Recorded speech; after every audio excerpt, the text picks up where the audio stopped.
Hello, this is Justin Williams with the Wolfpacker Podcast. I'm joined today, as always, by co-host Matt Carter.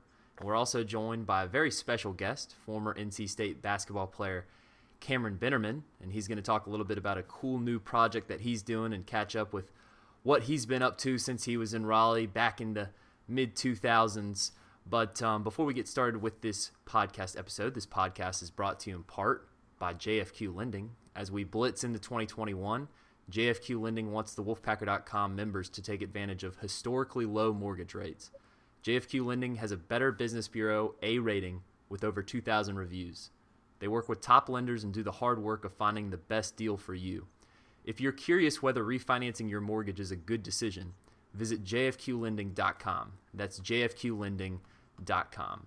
Also, please remember to use promo code PACK60 at thewolfpacker.com for a free 60-day trial on all of our premium content, news, and analysis. And for our listeners at home, please subscribe, rate, and review this podcast wherever you listen to us. We're on the Apple Podcast app, Spotify, Google Play, everywhere you listen to podcasts. Plus, you can always watch us on YouTube, and please subscribe to our YouTube channel while we're there. But Cameron, if you're watching us on YouTube, you don't see him pictured, but we're here with us via audio. He's pulled over on the side of the road, come to join us on the Wolfpacker Podcast and talk about his new project. So, Cameron, thanks for joining us, and how are you doing these days, man? No, thanks for having me, man. I'm doing good. I'm very rejuvenated, invigorated. I'm just ready to go. Got a new project I'm excited to talk to you guys about, and just happy to be on the show. So for those at home that aren't aware of the project, I saw that Cameron has recently joined Twitter here, or maybe just a refreshed Twitter page. We retweeted it on our Twitter account at the Wolfpacker if you want to check out the project that he's doing. But it's called The Process. It's a 4-part series on different basketball journeys, and Cameron will do a better job of explaining the project. But you can find this project, part 1 of this project, on Apple Books. You can get that on the Apple Books App Store, or you can go to the Kindle ebook store and download a copy for yourself. But Cameron, tell us a little bit about this project that you're getting into, and maybe what inspired you to get into this. Well, to be honest, this project, it came about in 2016. I felt it was a conversation I started to have a lot over the years, and I've been to I've been to 14 countries 14 seasons, 12 countries in my professional career. And the last part of the world that I was in was China and Australia. And when I got out there, I started to have the same conversation even out there. I said, okay, this means something. So that's when it got my attention. And then in 2016, I decided to write a book. I decided to become an author and release this project, right? And it was a good idea. It was a cute idea. I did everything that first book, from the cover design to the interior layout. I did everything, inside and out. And I just remember feeling very just passionate about this message, this conversation that I was having. So the first book came out in 2016, and anyone who has a copy of that, that's a very special project or book to me, because I did everything on that one. But it wasn't something that I could stand by. It was something that I knew had all the right intentions, but I didn't quite hit the nail exactly how I wanted to hit it. So I was patient, continued to revise the book over time, continued to just listen and be aware. And then this COVID season happened, this COVID year, and kind of slowed everything down. And I saw an opportunity for me to kind of readdress this material and get it how it needs to be. I got a new creative team around me. Some of the people you actually may know, it's a lot of NC State alum, and we was able to knock this out in a short period of time. And it's just, it's called The Process, and it just talks about, it's using sports, it's using basketball, because that's what I do as the platform and as the foundation of the project. But we're talking about life in essence. We're talking about what it takes to be successful in anything that you choose to do. We talk about the kind of mindset and the kind of checklist that you have to have before you go about anything. We talk about being goal driven. We talk about the power of relationships and things like this. So it's just a nice, refreshing conversation to have. And we wanted to just start with a visual ebook on your phone, because again, our target audience is the youth players and their families, and also coach 4 teams, travel teams in my free time, and we're on the road, we're in gyms, we're at tournaments, and I'm actually dealing with the process every day. Every time I come into the gym, dealing with the younger kids and their families, they have questions and they want answers. So it's just a perfect opportunity for me to get in front of that audience with a digital download. Nothing that's too demanding on your brain to read. It's something visual that I feel like, you should get the message. And as we continue to go to phase 2, 3, and 4, it'll be a lot more interesting, a lot more in depth, and a lot more entertaining. And so that's how we're going to do it with this project now. Well, let me start off by saying you did a great job with the cover. I mean, it looks like a beautiful book, very visually pleasing. So great job there. And again, if you want to check out and Ruben Rodriguez, I don't mean to cut you off there, but Ruben Rodriguez, I gotta say his name because he worked his butt off. Ruben Rodriguez, he did the interior and exterior design, and we had Mr. McLean Roberts. He's a part of the NC State Wolfpack fam, the marketing, advertising, graphic department there. He helped out with the quote section. So it was a team effort. It was a team effort. Well, you got to give credit where credit's due. But I do see one familiar NC State player already kind of on the inside. Actually, 2 on your Twitter post that you had earlier today. Chucky Brown and Julius Hodge right in there. So they're absolutely featured in there. And you mentioned there was a couple other NC State guys. Any other NC State guys featured in the book that immediately come to mind? Yeah, well, we got Kayla Jones. We have a Miss in there. So Miss Kayla Jones, she's in there. Okay. She was on the on the women's team. So, yeah, I mean, Simon Harris, he's the head coach now at, I want to say, is it East Tennessee State Women's, I believe now. So, he's the son of Coach Larry Harris. He was there when in Coach Sindig's heyday. So, yeah, I mean, we have some nice little subtle details of a family in the book as well. If I may ask, Cam, you mentioned you were having some of these conversations kind of toward the end as you're going through all these countries. What were some of those conversations like? What were kind of that put the light bulb in your head about this is an important subject and an important thing to talk to right about?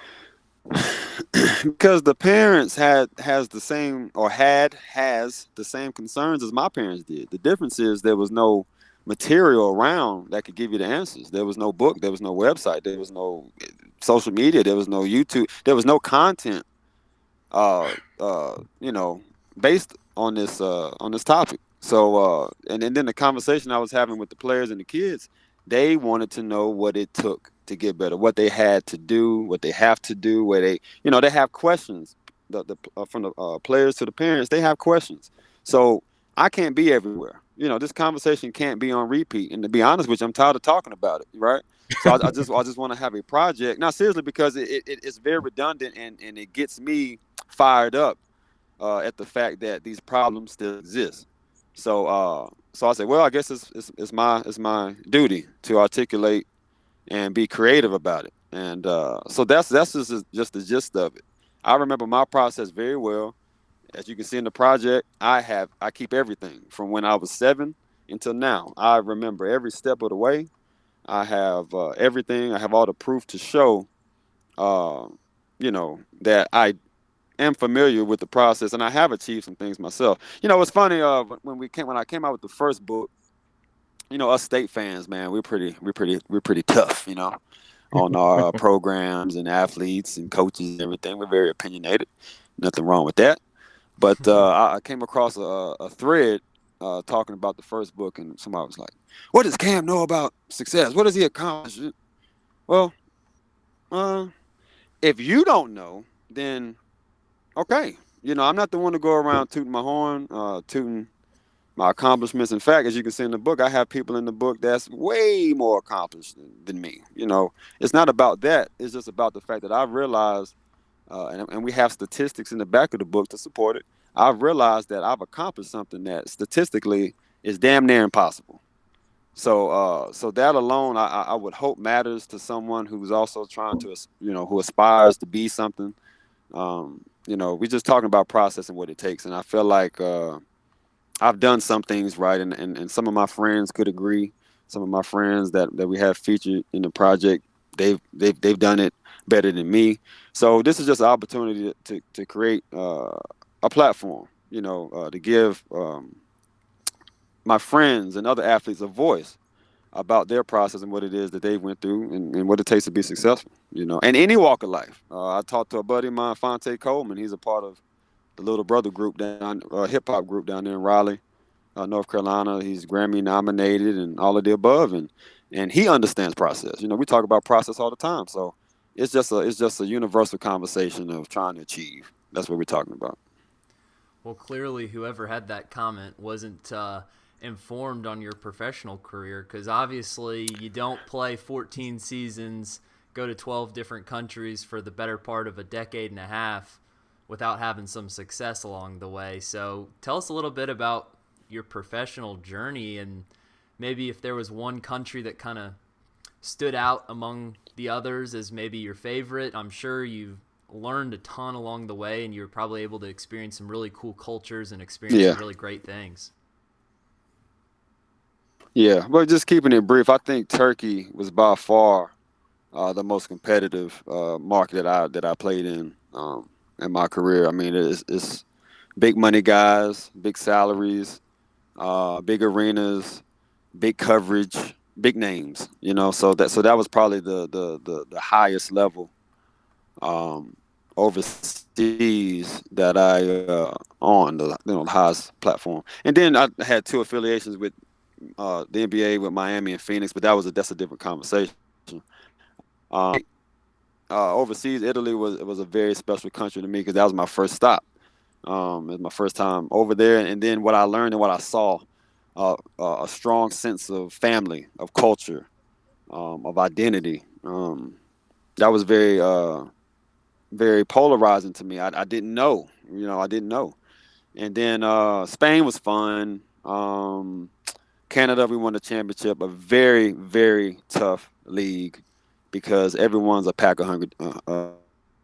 Every team is a pack of hungry. Their lunch, every possession, every game, and that was a very hard-fought championship. And then I would say Poland. Poland was probably my most prosperous, most fulfilling season, simply because when I first got there. And really, that season was a true testament to process because when I got there, I called my agent. I wanted to leave faster than I got there. I said, oh, my God. I said, what did we get ourselves into? The country was beautiful. Everything was nice, but I just didn't feel, coming from Central Europe, it was a different flavor. And I just didn't know if it had the prestige. I didn't know if it was invigorating enough for me when I first got there. And I remember I prayed so hard. I prayed so hard, so consistently ever in my life. That year, and I had some magical things happen. I mean, it was star-studded, MVP awards, dunk contests, on magazines. We won. I want to say we ended up winning the bronze that year. I got hurt later on that year, but it was just a very enlightening and refreshing year. As to this is okay. I'm getting mine now. This is cool. So, I mean, I can talk more about that professional side, but I would say Italy, Turkey, and Poland was probably the most unique. And Spain is also for different reasons. It was a fun country, but I would say those 3 or 4. Yeah, and for people who may not remember, I actually was covering you back at the NC State at the end of your career. You were an all-ACC performer at NC State, but you kind of talked about that.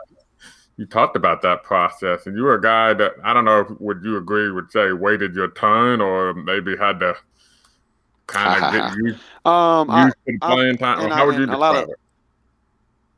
Yeah, I touched on this some over the years after the first book came out, and some State fans got mad at me for saying it. My time at State was highly marginalized, and I take responsibility in that. But when I really review it, I'm not the one to point fingers and make excuses. But I don't think I really belonged at State. I think it wasn't the best fit for me on the depth chart that State had. I don't think it was the best fit for me style-wise. But when I got there, I talk about it in the book, transferring was not an option for me. Redshirting wasn't an option for me. To me, those two things equated to quitting. It equated to a weak, I'm not good enough type spirit, and that's just that wasn't what we had coming in. Our conversations were we're going to play, and I remember chairs. I mean, we had it before, even before our first practice. It was like, or maybe the day of our first practice, it was like, they wanted me to redshirt. I'm just like, nah, that's not a part of the plan. And I think that kind of, I don't think that boded well for me with the staff. So I think I had some a little price to pay with that. But my 4 years were very marginalized. To be honest with you, there was nobody that was in front of me. Respectfully, it was Scooter. I had to wait my turn with Scoot because he was a upperclassman and he's the big dog. But besides him, there was nobody else I could say, could compete or deserve to play in front of me. If they did, it was for other reasons. It was maybe some off the court stuff. Maybe I was in the doghouse or something like that. I don't know. But my career at State was marginalized. I don't think it was the best fit for me. And because of that, like I said, my career went by fast. And a lot of my accolades and accomplishments, people don't really remember them. It was kind of under the radar. And it's not to be salty, upset, but that's what kind of happens when you're not really where you need to be. Time goes by fast, and you gotta just get what's yours and keep it moving. So I really didn't blossom statistically until my senior year, but my junior year to me was my favorite. I had an elbow injury kind of mid-season that totally disrupted my flow. I had an awesome junior year, but senior year statistically, I think we rose to the occasion. We did some cool stuff and was able to get out of there on a good note. So, well, Matt kind of stole my question there in terms of, I mean, you might be the perfect guy to write this book about the process, and you're probably joining this podcast at the perfect time considering, we're here in 2021 when the transfer portal is as active as ever. The NCAA gave the, waiver year so that I think the count got up to what, Matt, over 1,200, 1,300. It's probably ballooned up to how many? It's over 1,500 now. So many players. I mean, every program in the country had multiple, on average, players transferring in and out. But, you look at your 4-year body of work at NC State, and each year there was growth. You come in as a freshman, you don't get any starts, kind of a rotational player. Then you earn 5 starts as a sophomore, 10 as a junior, and then you're an every game starter. Going to your senior year, you become an all-ACC type of player. So, looking back, I know you kind of said that, the time was a little bit frustrating at times, but would you have done anything different looking back? Well, sure. I mean, but also I think it's important to know that if you change one thing, you got to change everything. So I wouldn't necessarily, even though I felt like Southern Cal, if I could go back to my recruiting phase, Southern Cal might have been the best decision. But, okay, we made a decision to go to NC State. No problem.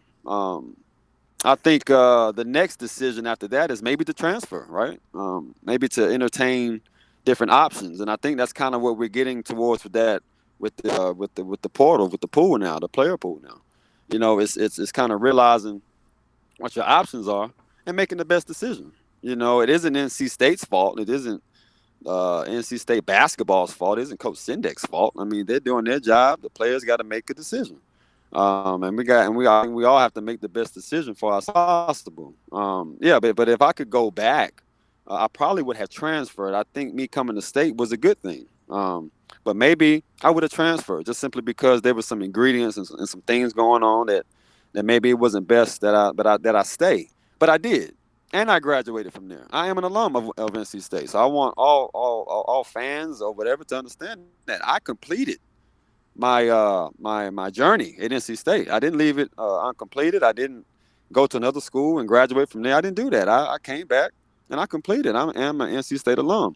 But I can say that it might not have been the best decision for those 4 years at that time. I mean, it doesn't mean any disrespect to anybody, anywhere, the institution or the program, but yeah, that's all I got to say about that. You know, I am complete. I served my time and did the best I could do there, and as I continue on, I hope what I am doing can represent well for the university and the program.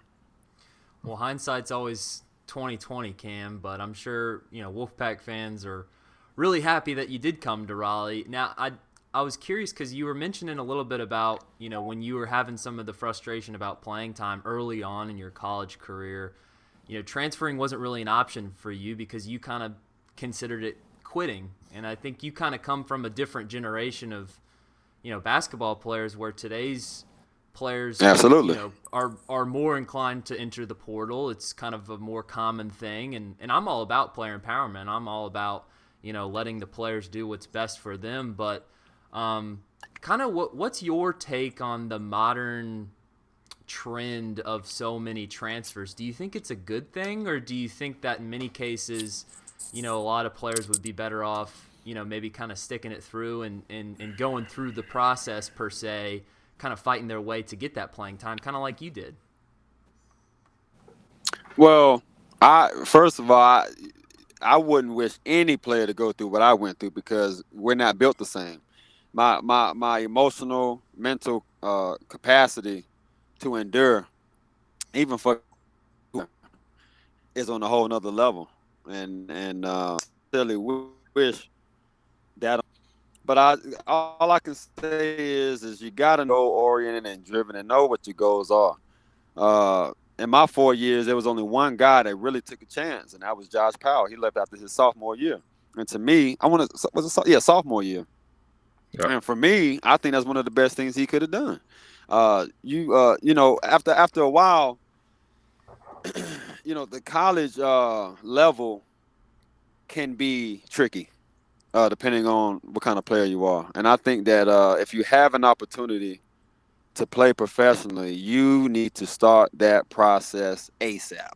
You need to start that process fast. There's only a small window to attack in, physically, mentally, in any way you want to look at it. There's only a small window to do the sport thing.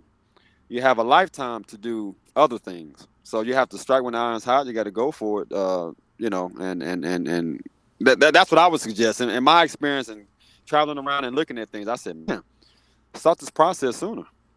You kind of learn faster, and whatever mistakes you have, you can bounce back sooner, as opposed to you kind of in any capacity of life. I don't know. It's really player specific and it's situation specific. There's not one overall rule to it, but for a player like me, I think I could have benefited. If Coach said, for example, the truth would set everybody free. I think the problem is everybody, we're trying to get what we're trying to get, and we don't want nobody to know what we're trying to do.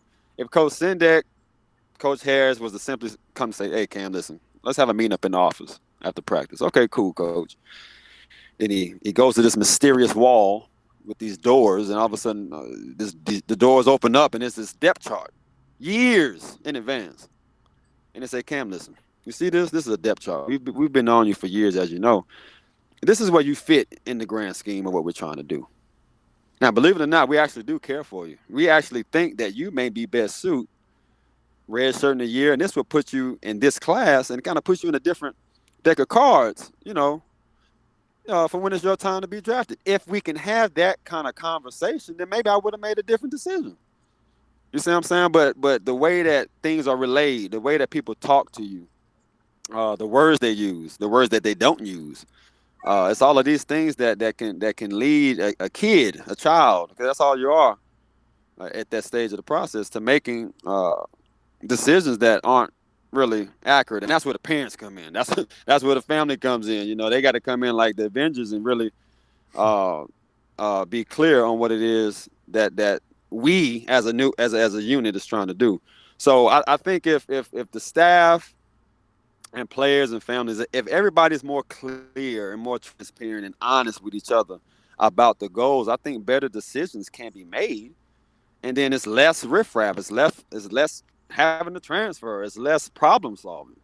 if we can make the best decision the first time. So, yeah, that's just kind of how I feel about it without getting too in depth, because every situation is different. Matt? Yeah, going back to the process, you said you had the conversations and it got repetitive, and I hope I'm not having to repeat that conversation for the. You're getting repetitive now. No, I'm messing with you. But what are some of the keys to the process? And from your point of view, from your experience. I work diligently on this project. Material's been out since 2016. I can only encourage you guys and the readers to go get that book right now. Yeah. I mean, it's right there. See, that's what I don't mean to sound like that, but what I'm saying is what gets me riled up is everyone wants it easy and they want it now. They don't want to go looking. They don't want to go researching. They just want it to be told to them, and that's it. And I'm gonna keep it moving. That's not how it works. Right. You have to read something. You have to tune in. You got to have a source of inspiration. You got to have a source of information and education. You got to have a source, a power source. And we just can't be walking around with no power source of inspiration or information or education or motivation. Nothing that we need to do what we got to do, but we demand an answer. And that's just not how it works. And nothing came to me like that. Nothing came to anybody that's featured in the book like that. Nothing comes to anybody who's been successful at anything like that.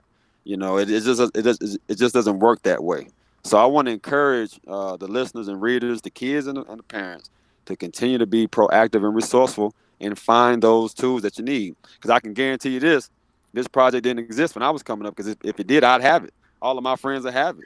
We didn't have it. We had to go through it and find out the answers ourselves. We had to pay money. We had to get hurt. We had to break bones and ACLs and all kind of stuff to find the answer. So and my mission or my message is not for kids and families to have to endure that, but you have to make an investment in yourself, whether it's a book, whether it's a membership, whatever it is, So that's what I want to encourage. And I actually do have 5 keys to success in there. Those things that you cannot leave your house without. You cannot go about your day without these 5 keys. If you do, you're at a disadvantage before you even start. I'm a firm believer, and we talk about all that stuff in the book. Or in the project, because it's not a book, right? It's a project that we're going to continue to dig into. I respect the hustle, Cam. You know the game. You're learning the game. Wolfpack Nation, go buy his book. You can get the ebook on Apple Books. You can get it on the Kindle store. It's already up there. Anywhere else, Cam, that the listeners should know about that they can go buy this book? Is it? That's it. Okay. Mm-hmm. Okay. Is it gonna be just digital? No, I'm just saying this. Yeah, right now it's just straight digital, because again, it's just right there with you all the time. It's on your phone, and it's not a lot of words. It's visual. It's just a refreshing reminder to get you through a hard time.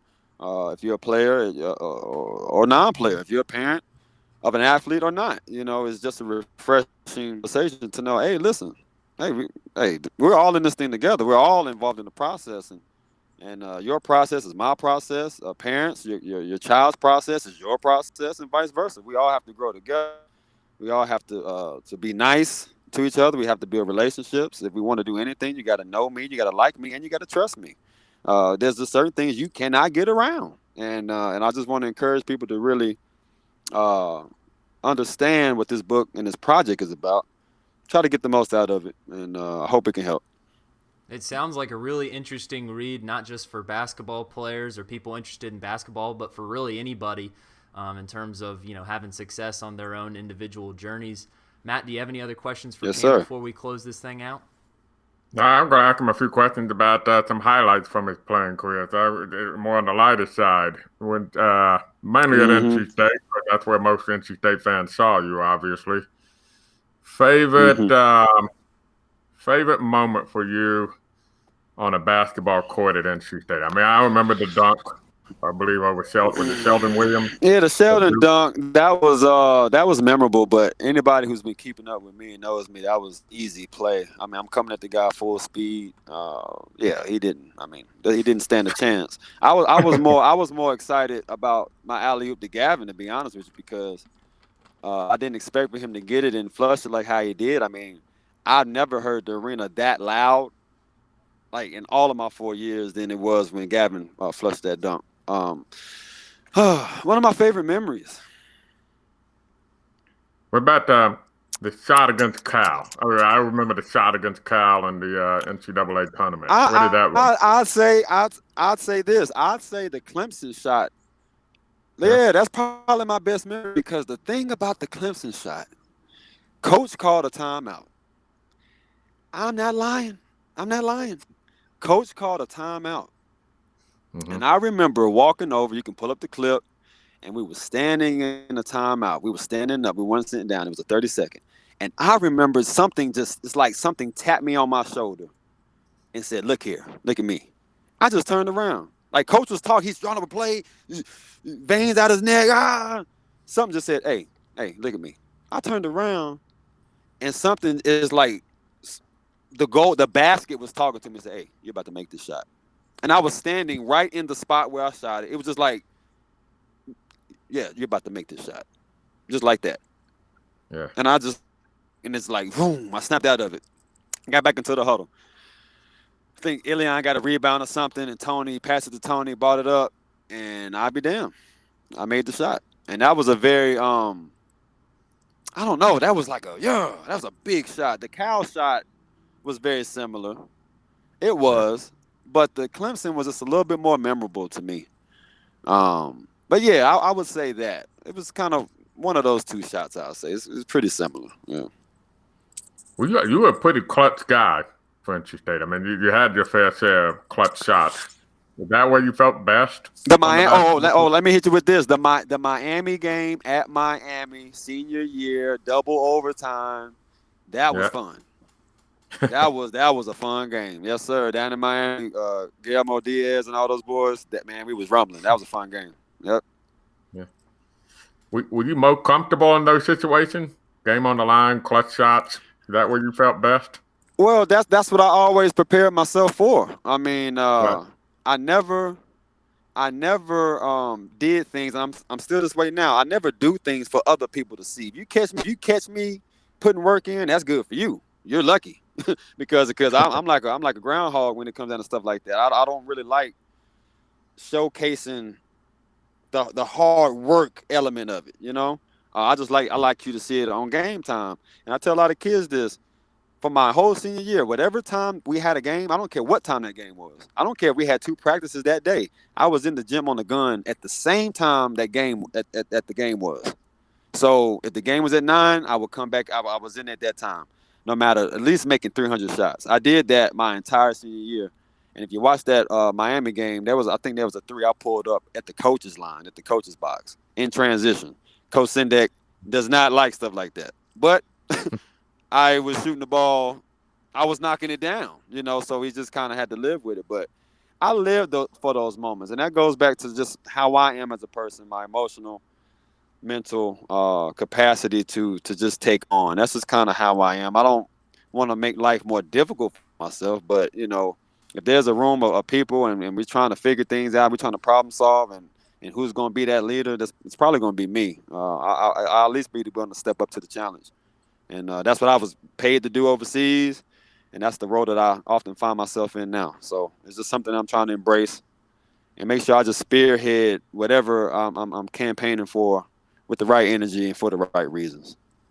It seems like some players really gravitate towards those moments, and when the game's on the line, they want their ball in the hands, and not every player is like that. And that's okay. Not every player has to be like that. Everybody kind of has their role on a team. That's why it's a team. But you were certainly one of those guys. And from your perspective, do you think in those moments it's more mental than anything because you've already put in the repetitions and everything? Or is there some other factor? It's a combo of mental. Absolutely, it's other factors because it's a combo of mental and strength. And when I say strength, it's not all physical as well. I'm thinking about the UConn game, and there was a drive that I had against Denham Brown, and the court, not making any excuses, but that court was very warped. And there was a drive that I made. The ball took a funny bounce, and I was about to take off on Denham and I forget my man's name, light skinned guy with the cornrows. I was gonna dunk the hell out. There was nothing stopping me. I was gonna dunk the shit out of the ball. Seriously, that was gonna be. But it didn't happen for me. The ball bounced funny. It didn't happen for me. I said, damn it. And if you go back and watch that play, I said, I said, damn it, I let the team down. Damn it, right? But Julius, he took the ball, and that's one thing about Julius in college. Julius was definitely the real deal. Julius was very strong with the ball. He was strong on the court. You weren't pushing him around. He wasn't the biggest guy, but he was an emotional and mental. He had an emotional and mental strength about him that was a little more than the rest of us, and he also had the skills to execute in those moments. So it's kind of a combination of everything. And to Julius's credit, he embodied all of those at a younger age in all of our process in that college level. And a lot of the things he did and a lot of the success that was brought about because of him. I mean, he deserved a lot of the credit that he got when he was there. And again, he's in the book. He's a colleague, a friend of mine. We don't talk often. We don't need to, but I think all of us there can agree. Yeah, it's a little bit more than just skill. It's a little bit more than just strength. You gotta kind of have a little something extra to be that guy. So yeah, it's a little bit of everything. Mm-hmm. Okay, you are obviously one of the best dunkers NC State has had, but you're on a team with some pretty good athletes. You had Josh Powell. You had Cedric Simmons. Of those two big guys, who's the better dunker?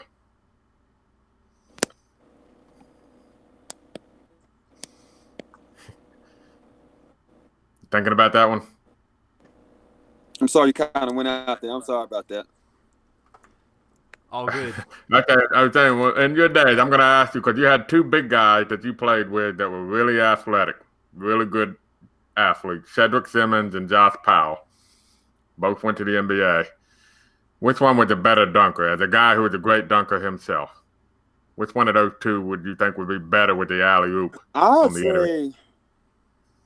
I'd have to say Josh had more skill and finesse. Josh he'll bang you, spin around for a fadeaway, jumper and stuff like that. Sid had hands. Sid was more of a finisher. I would say, to answer your question, I would say Sid. He was a better dunker. Yeah, he was a better finisher. Even Josh, Josh could finish with the best of them too, but he had a little bit more finesse to him, a little bit more skill to him than Sid did. And then during your time at NC State, who was an underrated player you felt like, besides yourself? I mean, but who was a kind of an underrated guy? I was by far the most underrated player, man. I'll be honest. But if I had to say, I'd have to say, again, I mean, we all were great when we were there. We all were. Yeah. I mean, we were grown men. I have to say, believe it or not, I think Tony was plagued by injury. Yeah. So you never could see the best that Tony had to offer because he was always hurt. But I have to say Gavin. I think Gavin had he had all of the basic essentials: handle, strength, size, jump shot. Hell, for that matter, I say Marcus Melvin. I think Marcus Melvin was probably the most underrated player of my 4 years because Marcus had a little bit of everything. And he definitely should have I feel like he should have got a better look at the league than what he did. 6'8", maybe 6'9". The dude was tall now. Had a tall stature, big body, lefty, unorthodox, had the jumper, could shoot the three, understood defensive rotations well, communicate.